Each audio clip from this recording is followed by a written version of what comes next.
महाराष्ट्रात संत महंतांनी समाजात जातीची वीण घट्ट बांधली होती, पण आता सर्व जातीची वीण विस्कळीत करण्याचं काम सगळ्यांकडून सुरू आहे।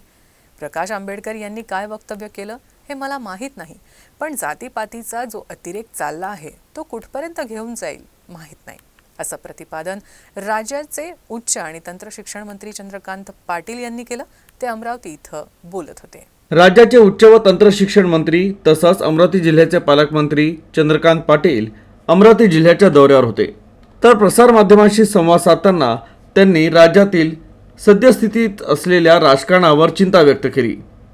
महाराष्ट्रात संत महंतांनी जातीची वीण घट्ट बांधली होती आणि जातीची वीण विस्कळीत करण्याचं काम सध्या सुरू आहे, यावर नाराजी व्यक्त केली। मी गेले 2 दिवस हेच मांडतोय की माणसाने तेच बोलावं पण नीट बोलावं।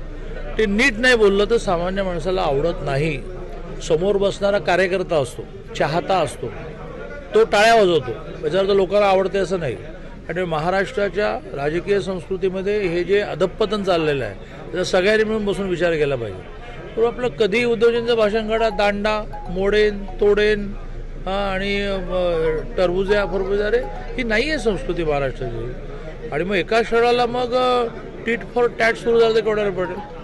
काय व्हायचं ते होत आहेत ना। मग शेवटी आमच्या नेत्यांना प्रामुख्याने अमित भाईंना काही म्हणणं, देवेंद्रजींना काही म्हणणं, हे सर्वसामान्य कार्यकर्ता समाजातलं स्वास्थ्य टिकावं म्हणून फार दिवस सहन करणार नाही। तर राज्याच्या राजकीय संस्कृतीमध्ये सुसंस्कृतपणा संपत चालला आहे, यावर सर्व नेत्यांनी बसून विचार करायला हवा, आत्मचिंतन करायला हवं, असं मत त्यांनी व्यक्त केलं।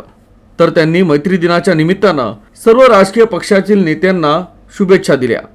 फ्रेंडशिप डेच्या निमित्ताने सगळ्या मित्रांना, सगळेच माझे मित्र, तुम्ही माझे मित्र आणि विदिन पार्टी मित्र, आउट ऑफ पार्टी मित्र, सगळ्यांना एवढा संदेश देईन की एकमेकांना सन्मान द्यायला शिका।